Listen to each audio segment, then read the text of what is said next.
to do if you're a noob to zombies, especially and on Firebase Z. So, first of all, if you're a proper, not noob, but you're new to the game, basically what you should start off with, in my opinion, is a shotgun. First of all, because it has decent range at some, I mean, it doesn't have decent range, but it has quite far range. Like if I go here, I can shoot them from here. It's like you have a bit of like a pole to keep them away from you. But start off with a shotgun would be my best information to start if you're first starting on a Firebase Z. And on the first couple rounds, I want you to try and get as many headshots as you can, because headshots give you more XP and money. See, I get 115 there, and if I shoot them in the body, I get 90. So try and get headshots, because it'll give you as much money as maximized. But yes, and once you get to the other side, once I get to the other side, I'll tell you the next couple of tips. But yes, first of all, start with a shotgun. Probably the other shotgun, not this one, the Gallo. Mainly just because it has more ammo and it reloads quicker. But yeah, shotguns definitely my first tip.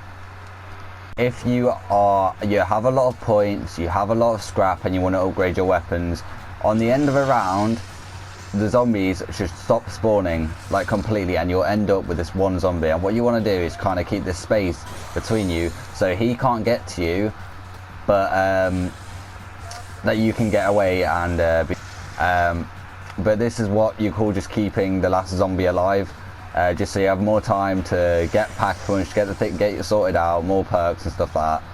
And I just wanted to let you know.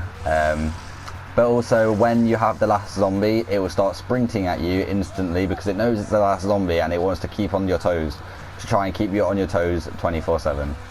But yeah, just keep that distance and you should be fine to do what you want. That when you get through the teleport or any perk machine, in fact there's one in the spawn if you really wanted to, but if you lie in front of a perk, any perk, it will give you 100 points. I will show you that it'll work with any perk. That I'm going to go through here and do it with quick revive at the start of the match. But yeah, if you just like if you lay down prone, you have to be prone, you can't just crouch, that won't work. You have to go prone and you get something called loose change.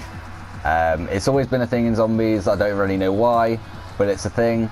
But also keep in mind that you might need spare cash later in the match, so don't do all of them, in my opinion, because then if you need like an extra 100 or 200, you have a couple perks to get that off. But yeah, that's my third tip. This armor drop from a zombie, what you need to do is you can't just run over and it'll pick up. You have to look at it and hold square. Hold square, don't just press it, you have to hold square, and then you'll get a free armor slot. And well, it just means that you're extremely lucky. And drop attachments on certain guns after you've played a couple games, but I'm guessing you haven't if you're listening to this video. And if you have, I hope, if you have played zombies, I hope this just gives you a little bit more of a insight of what types of tips and stuff there are on this map, and any map. In fact, you can do this on any map. But yeah, next tip is that there will be stations that look exactly like this around here, and you can't turn them on, you can't out the game, and you can't use them until the power is on. And on this map, specifically on this map, you have to go to 3 reactors. The things in that area will be powered, not in the other side. Like I've done one of them and only that side of the map will work, but if you turn all 3 on, obviously everything will be powered. But yeah, all you have to do is turn on the power and you can use that. And to turn on the power, you have to activate the reactor in the area. See, I've just activated the reactor because there is no longer a objective on the map or on your screen, but now it's all lit up and you can use it to upgrade your weapons and armor. So you should be good to go when you've done the local armor pieces, and it'll also count for perks.